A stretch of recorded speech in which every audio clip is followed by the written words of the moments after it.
ನಿಮ್ಮ ಆಲಯ ಪ್ರಿಯತ್ವ, ಆಲಯ ನಿರ್ಮಾಣ ಪ್ರಿಯತ್ವ ತುಂಬಾ ತುಂಬಾ ಆಹ್ಲಾದಕರವಾಗಿದೆ. ಧನ್ಯವಾದ. వారికి 92 ఇయర్స్ సార్ రావడమే మనకు అదృష్టం. స్వాగతం. శివనరసింహం గారు శాలువతో నేటి కార్యక్రమం సభాధ్యక్షులు ముఖ్య దైవనరసింహ గారి చేతుల మీదుగా నంది ధర్మస్వరూపం వారికి స్వాగతం.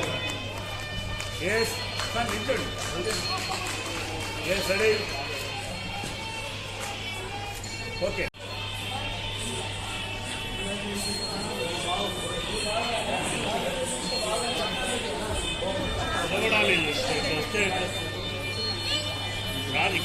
ఇక్కడే ఉంటాయి.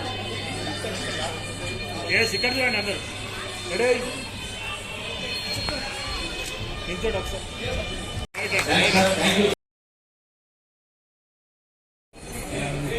పోలీసు మండల్ కొడంగల్ నియోజకవర్గం.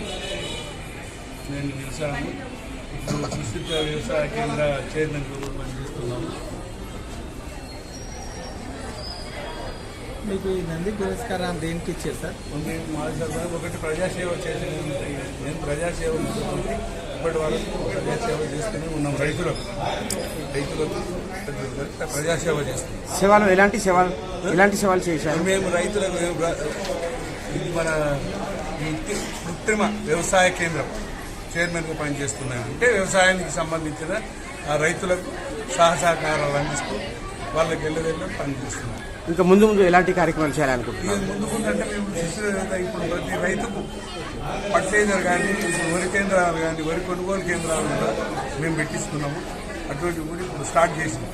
ఈరోజు ఈ నంది అవార్డు తీసుకోవడం వల్ల మీరు ఎలా ఫీల్ అవుతున్నారు? నంది అవార్డు అంటే మేము నంది అవార్డు తీసుకున్నామంటే ఒకటి మా చేసిన ఫలితం కూడా తెలవాలి కదండి. అది సంస్థ గుర్తించిన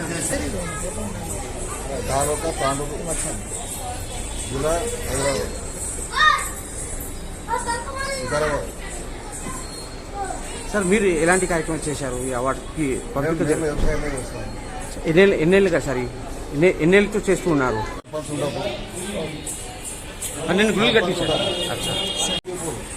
చెప్పండి, ఎన్ని గుళ్ళు కట్టించారు? ఏ ఊర్లో కట్టించారు? మా నాన్నలు అంటారు. మా ఊరైంది తాండూరు దగ్గర కొడంగల్కి దగ్గర మాట. సో ఈ నంది అవార్డు తీసుకున్నందుకు ఆనందం ఏంటంటే ఇచ్చిన రీజన్ కూడా గుడిలు కట్టించారు, మంచిగా మాజీ సర్పంచ్. ఇట్లాంటి కార్యక్రమాలు ఇంకొన్ని చేయాలి కాబట్టి ఇట్లా ప్రోత్సహిస్తే ఇంకా బాగుంటుంది. ఇంకా చాలా మంది ఉన్నారు, ఇంకా ఇలాంటి కార్యక్రమాలు చాలా చేయాలని కోరుకుంటున్నాను. Thank you so much. చాలా సరిపోతుంది. ఉజ్వల అనే ఒక సంస్థ నంది అవార్డు ప్రజెంట్ చేయడం చాలా ఆనందకరమైన విషయం. మా మామయ్య గారు, మా తాత గారు, మా నాన్న వాళ్ళు అందరూ వచ్చారు.